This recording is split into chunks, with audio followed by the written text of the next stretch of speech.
প্রথমে আমরা হাতটাকে এভাবে রাখবো এবং অপর হাত দিয়ে আমরা এইভাবে চাপ দিব, দিয়ে আমরা মুখে 1 থেকে 5 অথবা 10 পর্যন্ত গুনব।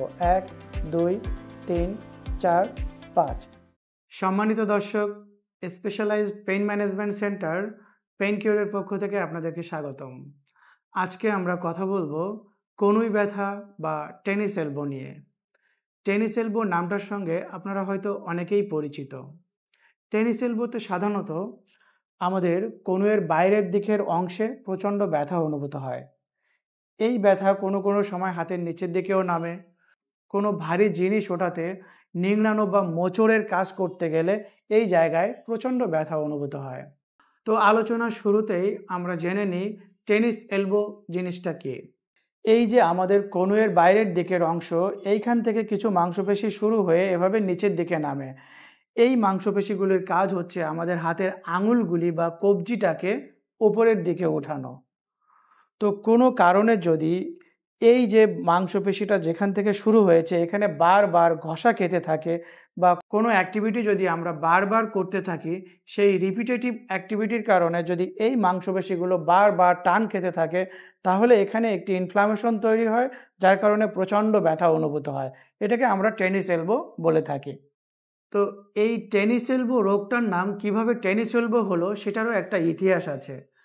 দেখা যেত স্পোর্টসম্যানরা যারা টেনিস খেলতো তাদের যে ব্যাকহ্যান্ড মারার যে শটটা, এই শটটা মারতে গেলে এই মাংসপেশিগুলোর প্রয়োজন হতো।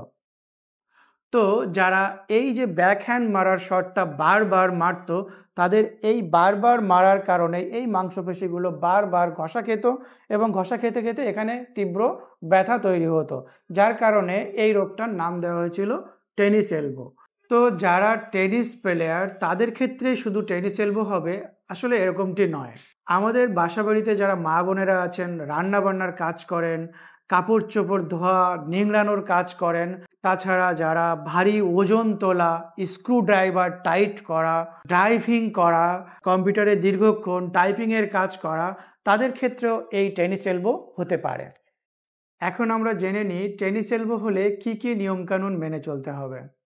যেহেতু এখানে মাংসপেশিতে বারবার ঘষা লাগার কারণে প্রচণ্ড ব্যথা সৃষ্টি হয়েছে, সো প্রথমে আমাদের এটাকে রেস্ট দিতে হবে। তারপর যেহেতু আমাদের বাসাবাড়ি বা বিভিন্ন কাজ করতে হবে, তো সেক্ষেত্রে আমরা কি কি নিয়ম কানুন মেনে চলব।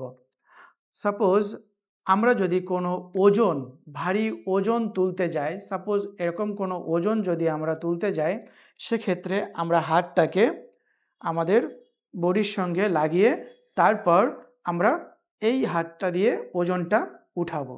তারপর আমরা যদি কোনো মোচড়ের বা নিংড়ানোর কাজ করে থাকি, তাহলে যেটা করব, যে হাতে আমাদের ব্যথা ওই হাতটাকে ফিক্স রেখে অন্য হাত দিয়ে আমরা নিংড়ানো বা মোচড়ের কাজটা করব অন্য হাত দিয়ে, যাতে যে ঘষা খেয়ে যে ব্যথাটা আমাদের হয়েছে এইখানে আবার টান বা ঘষা না খায়। তাছাড়া হাতে ভর বা চাপ দিয়ে ওঠা, স্ক্রু ড্রাইভার টাইট করা, দীর্ঘক্ষণ কম্পিউটারে টাইপিংয়ের কাজ করা, ড্রাইভিং করা, এই কাজগুলো থেকে আমরা কিছুদিন বিরত থাকব। তো টেনিস এলবো হলে কী কী নিয়মকানুন আছে এগুলো আমরা জানলাম। এই নিয়মকানুনগুলো মেনে চললে আমাদের ব্যথা অনেকটাই কম হবে। তাছাড়া এই নিয়মকানুনের পাশে টেনিস এলবো হলে আমাদের কি করণীয় বা কিছু এক্সারসাইজ সম্পর্কে আমরা জানব। প্রথমে এই হাতটা আমরা রেস্টে রাখবো এবং এই জায়গাটায় আমরা আইস ম্যাসেজ করব, যাতে যে ইনফ্লামেশনটা হয়েছে এখানে ওই ইনফ্লামেশনটা কমে যায় এবং ব্যথাটা কমে যায়। তারপর আমরা কিছু স্পেশাল এক্সারসাইজ করব। যেমন প্রথমে আমরা যে এক্সারসাইজটা করব সেটা হলো ম্যাসাজ। এখানে আমরা জাস্ট যে ব্যথার কনুর যে অংশে ব্যথা আছে ওইখানে আমরা কিছু গ্রাজুয়াল ম্যাসেজ করব, হ্যাঁ, যাতে এইখানে ব্লাড সার্কুলেশনটা ভালো হয় এবং হিলিং প্রসিডিউরটা দ্রুত হয়। নেক্সট যেটা আমরা করব, কিছু gradual range of motion exercise করব। যেমন আমরা হাতটাকে এভাবে রাখবো এবং ঠিক এভাবে নিচে নামাবো এবং উপরে নামাবো। খেয়াল রাখতে হবে যাতে বেশি ব্যথা নিয়ে এক্সারসাইজটা করা না হয়। Gradual range of motion exercise. তারপর আমরা যেটা করব, যেহেতু আমরা ব্যথা আছে সেহেতু রেস্ট হলো, কিছু গ্রাজুয়াল এক্সারসাইজ হলো। নেক্সট আমরা যেটা করব সেটা হচ্ছে স্ট্রেচিং এক্সারসাইজ। এই যে আমাদের ঘষা খেয়ে খেয়ে যেখানে ব্যথাটা হয়েছে, এই মাংসপেশিটা আমরা যদি স্ট্রেচিং করে এই মাংসপেশির লেন্থটাকে বাড়াতে পারি, তাহলে কি হবে যে ওই যে ঘষা খাওয়ার প্রবণতাটা থাকবে না এবং আমাদের ব্যথাটা কমে যাবে। পরবর্তীতে আমরা স্ট্রেচিং এক্সারসাইজটা করব। এই যে মাংসপেশিটা বারবার ঘষা খেয়ে এখানে ব্যথার সৃষ্টি হয়েছে, এই স্ট্রেচিং এক্সারসাইজটা করলে ওই মাংসপেশিটার লেন্থটা বাড়বে এবং যাতে ওখানে টান না লাগে বা ঘষা না লাগে, সেই জন্য আমরা এই স্ট্রেচিং এক্সারসাইজটা করব। এখন দেখে নিই কীভাবে স্ট্রেচিং এক্সারসাইজটা করব। প্রথমে আমরা হাতটাকে এভাবে রাখবো এবং অপর হাত দিয়ে আমরা এইভাবে চাপ দেব, দিয়ে আমরা মুখে 1 থেকে 5 অথবা 10 পর্যন্ত গুনব।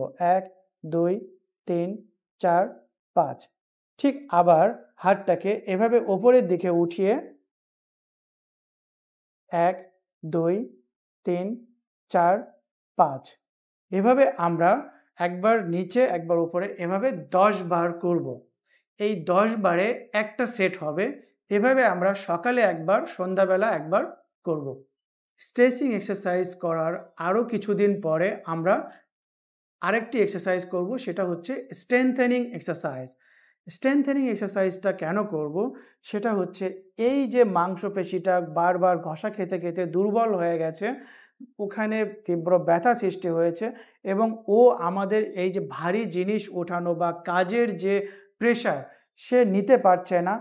তো আমরা যেটা করব, এই যে স্ট্রেংথেনিং এক্সারসাইজগুলো করে ওই মাংসপেশিটার শক্তিটাকে আবার বাড়াবো, যাতে সে পুনরায় আবার শক্তি ফিরে পায় এবং এই কাজগুলো খুব ভালোভাবে করতে পারে।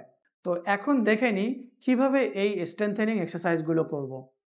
স্ট্রেংথেনিং এক্সারসাইজগুলি করার জন্য আমরা এরকম একটি পানির বোতল বা ওয়েট নিতে পারি এবং আমি এখানে দেখানোর সুবিধার্থে আমি এই হাত দিয়ে দেখাচ্ছি। সাপোজ এই হাতে আমার ব্যথা গোটা আছে, তাহলে আমরা যেটা করব, এরকম কোনো টেবিলের উপরে ঠিক হাতের কবজিটা বাইরের দিকে থাকবে এবং এই কনুইটা এভাবে টেবিলের উপরে সাপোর্ট থাকবে। এখন যেটা আমরা করব, ঠিক পানির বোতলটা এভাবে ধরে আমরা আস্তে করে এভাবে নিচে নাম এবং এটাও আমরা 1 থেকে 5 বা 10 পর্যন্ত গুনব। আবার একইভাবে আমরা এটাকে ওপরের দিকে উঠাবো, এটাও আমরা 1 থেকে 5 বা 10 পর্যন্ত গুনব। এভাবে আমরা 10 বার করব। একই নিয়মে এটাও আমরা সন্ধ্যাবেলা 10 বার বা সকালবেলা 10 বার করব। আরও একটি এক্সারসাইজ হচ্ছে আমরা রোটেশনাল স্ট্রেংথেনিং এক্সারসাইজ বলতে পারি।